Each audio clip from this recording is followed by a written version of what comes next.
Medok'tan Garcinia Gel 8'de sağlığı sunar.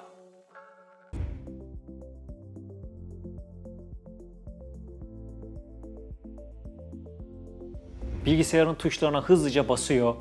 Klavyesine, düğmelerine basıyor. Neredeyse kırılacak. Bütün hıncıyla basıyor. Konsol oyunun düğmelerine o kadar sertçe basıyor ki kol neredeyse kırılacak. Hınçla dolmuş adeta. Başaramıyor. Başaramadıkça daha da sinirleniyor, hınçlanıyor. Ve çocuk artık oyunun içerisinde adeta kayboluyor. Dışarıdan annesi Ahmet, Mehmet dediği zaman "Ne var anne ya?" diye bağırıyor. İşte çocuklardaki o özellikle şiddet eğiliminin, özellikle sosyal medyadaki ya da benzeri ortamlardaki oyunların içindeki hıncı, içindeki o düşmanı büyütmesinin sebeplerini konuşacağız bugün Mutlu Aile programında. Konuğumuz psikolog İrem Oturaklıoğlu Kaya. Hoş geldiniz kıymetli hocam. Hoş buldum. Çok teşekkür ederim davetiniz için. Ben teşekkür ederim. Nasılsınız, iyi misiniz? Teşekkür ederim. Sizler nasılsınız? Çok sağ olun, biz de iyiyiz. Özellikle çocuklarda son zamanlarda bu hem sosyal medyadaki yönelim hem de bu sosyal medya vesilesiyle oynadıkları oyunlara baktığımızda bir hınçla, şiddetle dolduklarını görüyoruz. Bu iletişimlerine de yansıyor. Hatta zaman zaman akran zorbalığına kadar gidebiliyor bu eğilimler. Bu bağlamda siz de alanınız gereği çocuklarla çok fazla haşır neşir oluyorsunuz. Anne babalar da sabahın bir vaktinde çocuğunu belki de şu anda okula gönderecek ve rastgele televizyonu da açtığında bizi gördü ve dinliyorlar. Onlara böyle takvim yaprağı kıvamında özetlemek gerekirse o şiddet eğilimiyle ilgili çocuklarına nasıl yaklaşmaları gerekir? Nelere dikkat etmeleri gerekir? Ne söylemek istersiniz? Aslında şiddetin nasıl başladığı bizim için önemli. Bizim ilk olarak çocuklarda araştırdığımız nokta ailede şiddet nasıl yaşanılıyor ya da ailede kullanılan iletişim dili nedir? Biz biliyoruz ki bugün hala bazı anne babalar çocuklarının yanında tartışmaya devam ediyorlar. Ses tonları yükseliyor, ifade güçleri ne yazık ki iletişimsizlik boyutunda kalıyor. Ve çocuklar anne ve babasını bu yönlü tartışırken gördüğünde ya da bazen akrabalara sıçrayan özellikle de aile apartmanlarında yaşanılan durumlar ne yazık ki çocuğun iletişim dili olarak öfkeyi, şiddeti, saldırganlığı öğrenmesiyle sonuç buluyor. Ancak bu tabii ki sadece anne babadan öğrenilen de bir eğilim değil. Biz teknoloji çağında, dijital çağda yaşıyoruz ve dijital çağın ne yazık ki bize getirdiği bir takım problemler var. Çocuklar özellikle de böyle bir restoranda yemek yediğimizde gözlemlemişsinizdir siz de. Çocuk yemek yemiyor. Annesi de o yemek masasının önüne bir telefon koyuyor. Diyor ki al bu çizgi filmi izle. Çizgi filmi izlerken de hop ağzına bir kaşık. Yani 0-2 yaş döneminde biz diyoruz ki asla teknoloji izlememeli, kullanmamalı ya da maruz kalmamalı. Ancak ne yazık ki önemli olan karnı doysun diyoruz biz. Ancak çocukların karnını doyururken ne yazık ki gönlünü yormaya başlıyoruz. Beynini de aç bırakıyoruz değil mi? Kesinlikle. Beyni aç kalıyor, zihni yoruluyor. Ve zihni yorulan, gönlü yorulan çocuk ne yazık ki bir zaman sonra oradan almış olduğu uyaranlarla birlikte öfke haznesini doldurmaya başlıyor.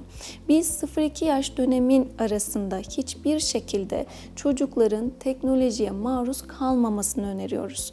Ancak 2 yaştan sonra ne yazık ki çocuk daha çok merak ediyor ve yasaklar cezbediyor. Diyoruz ki 2 ila 6 yaş arasında teknolojiyi en azından bir yarım saat kadar, bu çizgi film de olabilir, telefon da olabilir, tablet de olabilir. Maksimum süremiz yarım saat olmalı. Sonrasında ise 6 ila 12 yaş arasında 1 saat ya da maksimum 2 saat öneriyoruz. Eğer bizim bu söylediğimiz bulgulara aileler dikkat etmediği takdirde şu yaşanılıyor. Çocuklar uyaranlara maruz kaldıktan sonra, orada başarılı olamadığını hissettikten sonra oyun oynuyor çocuklar çünkü ellerindeki telefonla. Ve telefondaki oyunda başaramadığını hissettikten sonra öfkesini besliyor. Her defasında diyor ki kaybedenin hırsıyla birlikte bu defa kazanacağım, bu defa olacak. Sizin de başlarken söylediğiniz gibi neden olmuyor şeklinde çocuklar hırsa bürünüyor. Ve bir de oyunlarda şu var, biz sizinle daha önce öncesinde de, yayın öncesinde konuşmuştuk. Çocuklarda başarma isteği var. Eğer aile sosyal ortamda çocuğun becerilerini eğer övgüde, takdirde bulunmuyorsa çocuk oyun oynarkenki övgülerin peşinden koşuyor. Bir madalya aldım, bir yıldız aldım, bir tane daha puan aldım şeklinde o puanları toplarken bir nevi sevildiğini zannediyor. Ve ben başarılıyım, ben güçlüyüm düşüncelerine kapılıyor. Düşünsenize, bir çocuk evde takdir almıyor. Evde sevilmiyor. Misafir geldiğinde aile diyor ki geç hadi sana çizgi filmini açtım onu izle. Geç hadi şu kanalda şu programı açtım. O programı takip et bakalım o çocuk ne yapmış, nasıl bir kutu açmış şeklindeki videoları açtığımızda çocuk kendisini o odaya hapsedilmiş ve o kutuya maruz kalmış hissediyor. Aslında evet kendisi de izlemek istiyor ama gün sonundaki o yorgunluk onun bir maruziyeti aslında. Maruziyetle gelen bir mağduriyet. Dolayısıyla çocuklar teknolojiye maruz kaldıkça ne yazık ki sizin de söylediğiniz gibi şiddet eğilimi artıyor, saldırganlık eğilimi artıyor ve aile içi iletişimsizlikler başlıyor. Bununla alakalı küçük bir örnek vereyim. Geçenlerde benim kızım da 3,5 yaşına 4'e doğru yaklaşıyor ve okuduğu okulda, kreşte bir veli toplantısı olmuştu. Orada öğretmeniyle konuştuğumuzda merak ettiğim için, çünkü anne babalar özellikle çocuklarının okuldaki durumlarını izlemek, görmek isterler. Hatta bazen taciz edercesine o ortama girmek isterler. Biz de haliyle bir parçada bilen insanlar olarak çok fazla gitmiyoruz, görmüyoruz, bırakıyoruz, güveniyoruz. Fakat merak ettim. Dedim ki ya zaman zaman sosyal medyanızdan görüyorum çocuklara bir şeyler izlettiriyorsunuz. Çizgi filmler ya da öğretici şeyler izlettiriyorsunuz. Öğretmen eşliğinde yapılıyor bu. Ben şunu merak ettim dedim. Bizim kızımıza olabildiğince o dediğiniz o 0-2 yaş grubunu ben çok hassasiyetle dikkat etmiştim. Çocuğa vermedik. Telefon, televizyon filan bunları çok fazla hatta o kadar kaçırmaya çalışmıştık ki çocukta telefon şöyle bir şeye dönüştü. Yani benim şimdi kızım artık telefonu aldığında içindekilerle ilgilenmiyor da telefonu alıp kaçırmayı oyun olarak görüyor. Yani bizden alıp kaçırmayı, saklamayı oyun olarak görüyor kendince. Şimdi bunu sordum. Biz çocuğa çok fazla dikkat ettik ama bunun yansıması var mı diye. Öğretmen şunu söyledi ve mutlu oldum. Dedi ki çocuklar eğer çok fazla 0-2 yaş grubunda 3 yaşa kadar çok fazla telefon ve tabletle haşır neşir olan bir çocuk ise, yemek yerken onu izleyerek büyüyen bir çocuksa, özellikle biz bir şey izlettirdiğimizde dikkat ederseniz o şeylere, paylaşımlarımıza bakın dedi. Bazıları hipnoz olmuş gibi izler dedi. Kesinlikle. Ama uyaranlara karşı çok fazla alıcı olmayan çocuklar genelde 2 dakikada 3 dakikada bir bakarlar ama kafalarını sağa sola çevirirler. Böyle başka şeyler ararlar dedi. Çünkü bu çocuğun bu konuyla ilgili ne kadar uyarıldığını, dikkatinin, konsantrasyonunun ne kadar ölü olduğunu ya da ne kadar uyanık olduğunu gösterir. Şimdi siz de bir örnek verdiniz. Restoranlarda, alışveriş merkezlerinde dikkat ediyorum. Çocuk yemek yesin diye anne baba önüne koyuyor özellikle tableti, telefonu ve çocuğu hipnoz yapar gibi yemek yediriyor. Aslında olması gereken çocuğun yemek yemesi gerektiğini bilmesi değil mi? Karnını doyurması değil. Belki 1 ya da 2 defa aç kalmış olsa beyni aç kalmayacak. Çocuk şunu bilecek. Ben yemek yemeliyim. Ailemle birlikte yemek yemeliyim. Eş zamanlı yemek yemeliyim. Çünkü hepimizin çocukluğunda bir aile ortamında bir sofra kültürü vardır. Sofra kurulur. Benim canım yemek istemiyor denildiği zaman bile biraz da olsa kızarak anne ya da baba hep birlikte o sofraya oturulur. Önce baba, anne, büyükler başlar, sonra çocuklar başlar ve bir sofra durumu törenselleştirilirdi. Sanki şimdilerde bu biraz daha yıkılır hale geldi çocuklarda özellikle. O tören vesaire onları da bıraktık da hani yemeğin kutsiyeti, sofranın kutsiyetini bir kenara bırakalım. Çocuk bir şeyleri izleyerek trans olur gibi, transa girer gibi, hipnoz olur gibi yemek yer hale geldi. Bu da tabii çok kötü bir durum açıkçası. Kesinlikle öyle, çok kötü bir durum. Çünkü ebeveynler çocuğun dilini bilmiyor, çocuğun ne demek istediğini algılayamıyor, bazen de duymak istemiyorlar. Evet. Çünkü dediğim gibi hayat meşguliyeti arttıkça insanlar hayatında farklı bir ses istemiyorlar. O ses bazen çocuğun sesi dahi olsa. Gerçekten böyle. İnsan yorgunken dışarıdaki sesleri duymak istemez. Mesela 18'li yaşlardayken kafelerde oturmak çok büyük bir zevk verirken kişi 30'lu 40'lı yaşlara girdiğinde o kafedeki ses ona çok ağır geliyor. Ya bangır bangır ses seni rahatsız etmiyor mu demeye başlar kişi. Çünkü kafasında o kadar çok yoğunluk, yorgunluk vardır ki dışarıdan gelen farklı bir uyarana karşı tahammül seviyesi çok düşüktür artık. Dolayısıyla bazen çocuğun da ne dediğini duymaz ebeveyn. Duymak istemez. Bu yüzden o trans hali aslında kişinin ne yazık ki bazı anlarda kurtarıcısı, bazı anlarda da işine geldiği gibi oluyor. Anneye babaya yarayan bir şey aslında o, çocuğa değil. Anne babanın bir kurtuluşu, çocuğun kurtuluşu değil. Ancak şöyle oluyor hocam, ebeveynler ergenlik dönemine geldiğinde şu soruyu soruyorlar terapi odasına gelip. Bu çocuk neden böyle? Bu çocuk nasıl bu hale geldi? Bu çocuk nasıl bana o kapıyı kapatır? Nasıl suratıma o kapı kapanır? Sebepleri çok. Zamanında sen o çocuğu tek bir odaya tıkıyordun misafir geldiğinde. Zamanında sen işte arkadaşlarınla bir masada hoş sohbet edeyim derken onun eline o telefonu veriyordun. Şimdi de o çocuk seni istemiyor. Çünkü o iletişim kurmayı sen öncesinde aşılamadın ona. Kullanmadığını ya da bilmediğini ergenlik döneminde artık konuşmaya başladıktan sonra ondan bekleyemezsin. Evet. Dolayısıyla ben bu noktada bir de şunu biliyorum veya fark ediyorum. Çocukların aslında bazı noktalarda canı sıkılıyor, bazı noktalarda kendilerini önemsiz hissettiği noktalar oluyor. Hayatları bir rutin halinde ilerliyor. Bazı noktalarda şu oluyor. Okul döneminde okula gidiyorum ama yaz döneminde ne oluyor? Ya da tatillerde ne oluyor? Ben ne yapacağım? Ne yapmalıyım? Çocuklar cevapsız bırakılan sorulardan sonra kendilerine çözüm önerisi buluyor ve böyle anlarda sadece elindekiyle yetiniyor. Elindeki telefonsa eğer telefona maruz kalmaya devam ediyor. Elindeki kitapsa ya da ailesiyle iletişim kurabileceği bir ortamsa eğer onu tercih ediyor. Evet. Dolayısıyla biz ailecek çocuğumuza ne sunuyoruz? Yani çocuğun elindeki olarak biz eline ne veriyoruz? Bunlar çok kıymetli. Burada aklıma bir şey geldi. Geçenlerde yardımcımla sohbet ederken anlatmıştım. Kızımla ben oyun oynarım. Oyun oynarken bazen gerçekten kendimi dinlemeye, kendimle baş başa kalmaya ihtiyacım olur. Ve kızım bazen bana kızar. Baba seni yalnızlık bırakıyorum der. Hani yalnız bırakıyorum diyemez de baba seni yalnızlık bırakıyorum. Şimdi yalnızlık kal da gör der gibi. Ben de bazen diyorum ki ay çok teşekkür ederim Bilge. İyi ki beni yalnızlık bırakıyorsun. Biraz dinleneyim derim. Aslında ailelerin de bir parça kendilerine özel zaman ayırma ihtiyaçlarını maalesef ki o teknolojiyle gerçekleştiriyorlar. Ama bu birazcık sanki suistimal oluyormuş gibi geliyor bu durum ve bu daha sonraki ilerleyen zamanlarda problemlere sebebiyet veriyor galiba. Mesela bir psikolog arkadaşla sohbet ederken şunu söylemişti, çok hoşuma gitti, aklımda kaldı. Bizler anne babalar olarak çocuklara hep en güzel yanlarımızı göstermeye çalışırız der.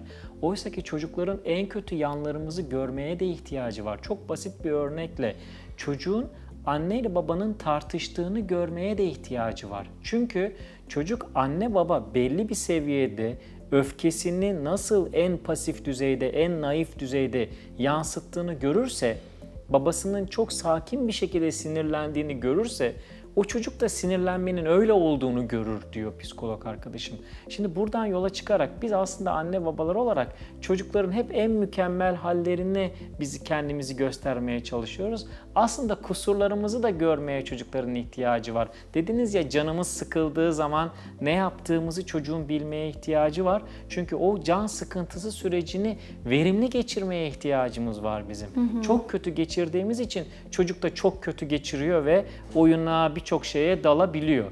Bunu yapmamak adına siz çok da güzel bir kitap hazırlamışsınız. Can sıkıntıma ne söyledim diye. Ben hayran kaldım bu kitaba. Küçük çocuklar için bir kitap. Çocuğun canı sıkıldığı zaman ne yapması gerekiyor? Bunu anlatıyor. Bu kitapla ilgili birkaç kelam ettikten sonra, güzel şeyler söyledikten sonra benim aklımda bir soru var. Zamanımız kalırsa o soruyu sormak istiyorum size. Tabii ki.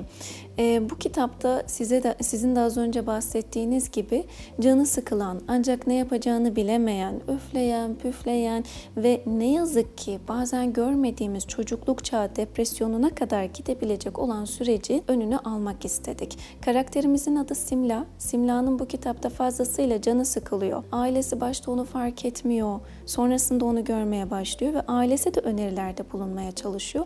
Ama sonrasında Simla kreatif olmaya başlıyor. Bir oyun üretebiliriz ve oyun üretip mutlu olabiliriz. Oyun üretip heyecan duyabiliriz şeklinde arkadaşlarıyla birlikte bir serüvene atılacaklar. Ve bu şekilde bu kitabın devamı da gelecek. Aslında bu bir psikoloji serisi. Çocukların yaşamış olduğu sorunlarla birlikte o sorunları nasıl baş edebileceği, regüle edebileceği, duygularını regüle edebileceği bir pozisyona getirebilecek bir nevi çocukların el kılavuzu, başvuru kılavuzu niteliğinde olacak bir seri olacak. Eğer çocuklarımızın canı sıkıldığında ona doğru araçları sunabilirsek o zaman çocuklarımız da kendi duygularını yönetme becerisini kazanabilir.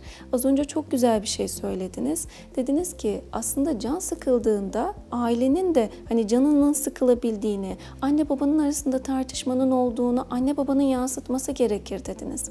Kesinlikle öfkelenebiliriz. Evet, öfke sağlıklı bir duygu ama dozu nasıl?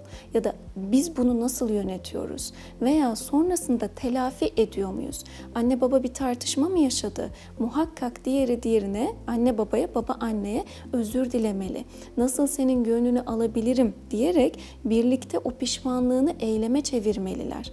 Biz bunu yapmadığımızda ya da canımız sıkıldığında ya bugün içim biraz sıkkın, kendime bir kahve yapayım, bir kitap okuyayım demediğimiz takdirde, ifade etmediğimiz duygularımızı, yaşayış şeklimizi ifade etmediğimiz takdirde çocuk tek hobi olarak telefonu, teknolojiyi görebiliyor. İşte bizim bunu sözel iletişimimizi kuvvetlendirdikçe aşabileceğimizi belirlememiz gerek aslında. Simla ile de biz bu kitap ve beraberinde gelecek psikoloji serisinde bunları aşılamaya çalışacağız. Esasında çocukların diline hitap eden bir kitap ama geri planda, arka planda pedagojik olarak çocukları eğiten, iyileştiren, yaratıcılığa, üretkenliğe katkı sağlayan bir format gizli galiba arkasında. Kesinlikle öyle. Çok güzel hocam. Bir de böyle resimli kitapları görünce benim aklıma şu geliyor. Özellikle Batı'da bu çok fazla yaygın ama bizim toplumumuzda çok dikkat edilmiyor. Çocukların anne babalar şu anda bizi izliyorlar ve özellikle çocuklarını anlayabilmeleri, onları tahlilini, karakteristik tahlilini, gelecekleriyle ilgili doğru şeyleri karar verebilmeleri adına böyle hap gibi bilgilere ihtiyaçları oluyor. Ben de şunu biliyorum, çocuğun yapmış olduğu resimlerden çocuğun aslında iç dünyasının tablosunu çıkartabilirsiniz, ona ayna tutabilirsiniz. Anne babalar tabii ki bir pedagog değiller ya da ne bileyim bir eğitim bilimleri okumamışlardır ya da ne bileyim bir psikoloji alanında eğitim görmemişlerdir. Hepi topu belki de 3 tane 5 tane bir kitap okumuşlardır sizler gibi eğitimcilerin, psikologların. Onlara nasıl bir şey söyleyebiliriz? Mesela örnekler verebilir miyiz? Çocuk şöyle bir resim yaparsa bunu düşünüyor olabilir, böyle olabilir diye katkı sağlayıcı şeylerde bulunabilir misiniz? Örneklerde bulunabilir misiniz? Çok güzel bir giriş yaptınız. Çok teşekkür ederim. Söylediğiniz şeyler çok kıymetli. Dediniz ki resimlerle çocuklar iyileşiyor. Çok doğru. Çünkü resimler aynı zamanda çocukların dışa vurum aracıdır. Yani ben bugün böyle canım sıkkın olduğunda size rahatlıkla arayabilirim. Murat hocam son zamanlarda hayatımda yolunda gitmeyen şeyler var. Size kendimi anlatabilir miyim diyebilirim. Siz de keza aynı şekilde. Çünkü biz bir nevi artık o iletişim aracımızı iyi bir şekilde kullanmaya başladık. Ancak çocuk bazen sadece şunu söylüyor. Canım sıkılıyor. Başka hiçbir şey söylemiyor. İşte böyle anlarda bizim çocuğumuzu daha iyi anlayabilmemiz için çizimleri, resimleri, kullanmış olduğu renkler bize bir araç. Çocuğumuzu daha iyi tanıyabilmemiz, çocuğumuzun iç dünyasını keşfedebilmemiz, çocuğumuzun yaşamış olduğu sorunları belirleyebilmemiz ve sonrasında çocuğumuza destek olabilmemiz için çizdiği resimler, kullanmış olduğu kalemler veya işte sayfa düzenini nasıl kullanmış, bunların her biri bizim için bir araç. Ebeveynlere hap bilgi olarak şunları söyleyebiliriz. Çocuğum son zamanlarda çok öfkeli, çok şiddetvari yaklaşımları var, çok saldırgan eğilimi var diyorsak eğer, çocuğumuz resim yaparken kalemi nasıl tutuyor? Eğer çok bastırarak tutuyorsa o kalemi bilin ki çocuğun bastırmış olduğu duyguları var. Dışa vuramadığı, yansıtamadığı duyguları var. Çok esnek bir şekilde tutuyorsa o kalemi, o zaman bu çocuk böyle içe dönük de olabilir. Duygularını yansıtmayı tercih etmeyen de olabilir. İçe kapanık eğilimi de olabilir. Kırmızı rengi kullanan bir çocuk, saldırganlık eğilimi yüksek olan bir çocuk olabilir mesela. Ama aynı zamanda mutlu olan bir çocuk da kırmızı kalemi kullanabilir. Araştırmalar bize şunu gösteriyor. Kız çocukları aslında resim yaparken erkek çocuklarından çok daha fazla renk kullanıyor. Ancak erkek çocukların resimlerine baktığımızda çok daha soft renkleri de görebiliyoruz. İşte daha çok mavi, daha çok kahverengi kullandığı renkleri de görebiliyoruz ya da sarıyı kullandığı renkleri de görebiliyoruz. Aslında her bir rengin de ayrı anlamı var. Örnek veriyorum, bir çocuk eğer sarı rengini tercih ediyorsa o çocuk mutlu, canlı, neşeli, enerjik bir çocuk olabilir. Ancak kahverengi veya siyah tonlarını tercih ediyorsa bu çocuğun içinde dışa vuramadığı, ancak iç dünyasında sorunlar, sıkıntılar yaşadığını gözlemleyebiliriz. Ebeveynlerin bu noktada ne yapması gerekir? Burada da şuna dikkat etmek gerek aslında. Çocuk, örnek veriyorum, bir evin dış çerçevesini siyah çizdi. O zaman bu çocukta karamsarlık eğilimi var demek değildir. Ancak çocuk simsiyah bir çiçek çizmeye başladı orada. Simsiyah bir ağaç çizmeye başladı. Eğer normalde bu şekilde çizmeyip bir dönem sonra siyaha büründüyse o resimler, o zaman çocuklarını analiz etmeli ebeveynler ve çocuklarına destekçi olmalı. Buyurun.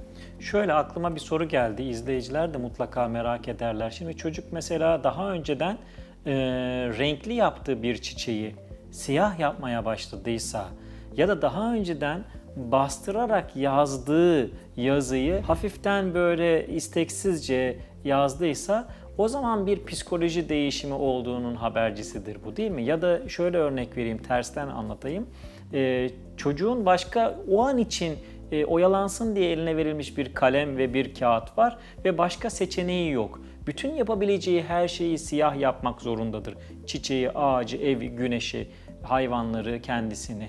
Dolayısıyla burada izleyiciler bu ayrımı varabilsinler, değil mi? Yani düzenli seçeneği olarak varken, daha önce deneyimlemişken tek düze yapıyorsa bir problem olabilir. Ama imkanı yoksa, sadece bir tane kalemi, bir tek renk imkanı varsa bu bir sorunun habercisi değildir demek ki. Kesinlikle öyle. Ebeveynler düzenli olarak çocukların çizmiş olduğu resimleri kontrol etsinler. Kontrol kelimemi lütfen yanlış anlamayın. Çocuğun duygusunu fark etsin aslında. Hani öncesinde çizmiş olduğu resimlerle sonrasında o resimler nasıl bir hal aldı? Bazen oluyor, ebeveynler evde tartıştıktan sonra çocukların resimleri değişmeye başlıyor. Çocuk bir tane kişiyi çiziyor, o kişiyi böyle kağıdın en sağ köşesine götürüyor. Ama orada küçük böyle bir mutlu bir aile var aslında. Tartışmadaki zarar veren kişiyi sayfanın en sonuna yerleştiriyor ki çocuk o gitsin. Çünkü o geldiğinde biz ailecek mutluyken mutsuz oluyoruz. Evet. Ne bileyim, bir babanın anneye karşı bir öfke yansıtmasını gördükten sonra çocukta biz böyle bir resim görebiliyoruz. Aslında sayfayı kullanış şekli de çok önemli. Mesela eğer aileyi tamamen sol tarafa götürüyorsa bir çocuk ya da küçük bir sadece çizim yapıyorsa kocaman bir sayfada, yine bu çocuğun özgüvensiz olduğunu, yine bu çocuğun içe dönük olduğunu da gözlemleyebiliyoruz. Öncesinde çok rahat böyle esnek bir çizimleri varsa çocuğun, sonrasında bu değiştiyse, ya benim çocuğum ne oldu da tekrar bu resimleri değiştirdi? Yani çocuğumu etkileyen bir şey mi oldu? Okula başladıktan sonra mı acaba çizimler bu şekilde değişti? Şeklinde ebeveynler sürekli çocuklarını gözlemlesin. Niçin sürekli gözlemlesin? Çocuklar ne hissettiğini, ne yaşadığını az önce bahsettiğim gibi yetişkinler gibi dile vuramaz. Dolayısıyla resim, oyun veya hikayeler aracılığıyla çocuklar kendisine aktarabilir. Aktardığını anlayabilmekte bazen biz uzmanlara, bazen de ebeveynlere düşer. Ve bizim bunu algılayabilmemiz, çocuğun hayatındaki bir olumsuz noktayı olumluluğa çevirmemiz, çocuğun hayatında ve hepimizin geleceğinde büyük bir ışık tutar. Evet. İbn Haldun'a atfedilen bir söz var. Der ki, insan beyni değirmen taşı gibidir. Onu neyle beslersen, ne kadar beslersen o kadar verimli olur. Eğer yeterince beslemezsen o taş kendinden yemeye başlar der.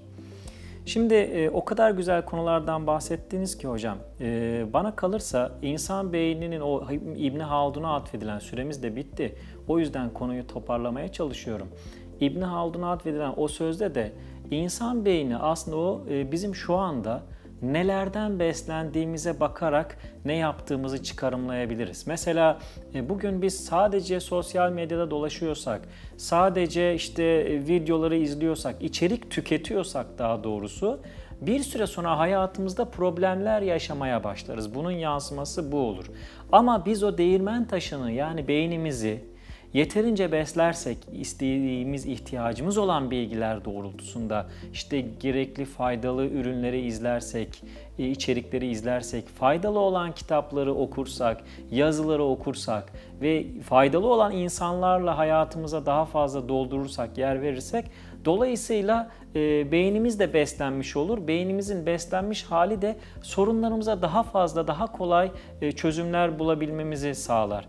Açıkçası Mutlu Aile programının yapmamızın sebebi de Mutlu Aile bölümünü çekmemizin bir anlamda nedeni de bu bir bakıma.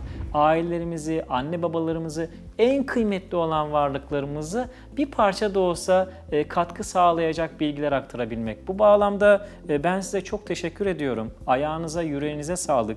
Çok güzel konulardan bahsettiniz. Hele ki o çocukların resimlerinden, onların iç dünyalarını okuyabilmeleri o kadar güzel bir şey ki. Anne babalar hep böyle hap bilgilere ihtiyaç duyarlar, anlık çözümlere ihtiyaç duyarlar. Tam da oraya cevap veriyor. Çocuğu en azından tedirgin olur. Eğer anne çocuğuyla ilgili bir tedirginlik yaşıyorsa o resme bakarak bir takım şeylerde, çıkarımlarda bulunabilir.